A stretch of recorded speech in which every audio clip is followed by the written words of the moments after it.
We are joined now by Elizabeth Rusch in Newport, Oregon. She's a public policy expert and author of the book, You Call This Democracy? How to Fix Our Government and Deliver Power to the People. So, Elizabeth, will this vice presidential debate have any kind of impact on the election? It's certainly drawing a lot of attention, but will people watch it? Well, I, for one, am quite excited to watch the debate, and I think a lot of the American people are too. First of all, it's a historic event featuring, for the very first time, a woman of color on the vice presidential debate stage. I think also that both candidates are well prepared and they're both really good debaters. So, this is an opportunity for us to really hear the different visions for the United States. I think the American people are really ready to listen to something more substantive than the last debate debacle.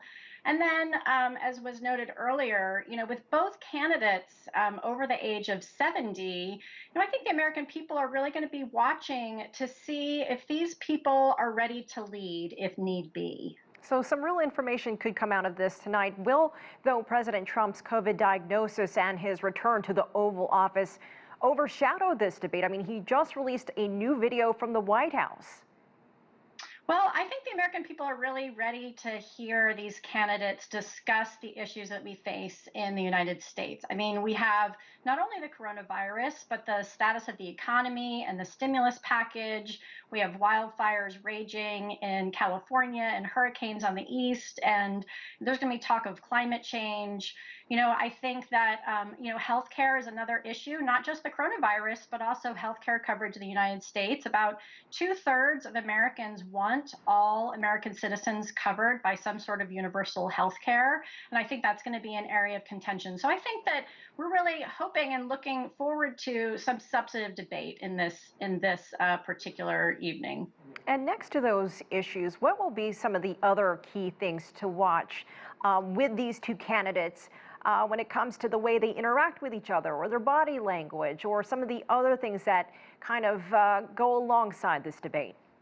Yeah, well, I think that Vice President Mike Pence, tends to be a little more subdued and a little bit more formal. I would expect him to be, to throw out some one-liners. He has some history as some experience as a talk show host, so I think he's going to probably be throwing out some one-liners. And then I also expect him to really be defending the record of the president and his own record. Now, Kamala Harris, on the other hand, is a seasoned prosecutor who is really used to making her case. So I think she's going to be making a strong case for a Biden presidency and really attacking the record of President Trump and Vice President Pence. And Elizabeth, a lot of people are in the process of voting early. What would be considered at this point a win for both sides? Well, so for Pence, I would think if he is able to dodge or maybe address, I think, what are going to be some very serious criticisms of his handling of the coronavirus task force, with more than 200,000 American lives lost and 500 to 1,000 more people dying every day, with the coronavirus running rampant through the White House. I think that if he can address those issues and maybe talk about how things may be done differently, that could be considered a win.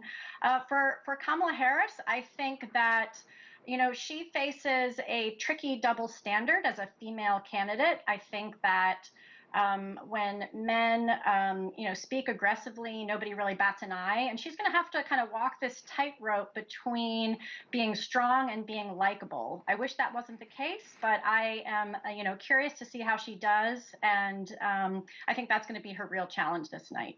All right, Elizabeth Rusch, thank you so much for joining us.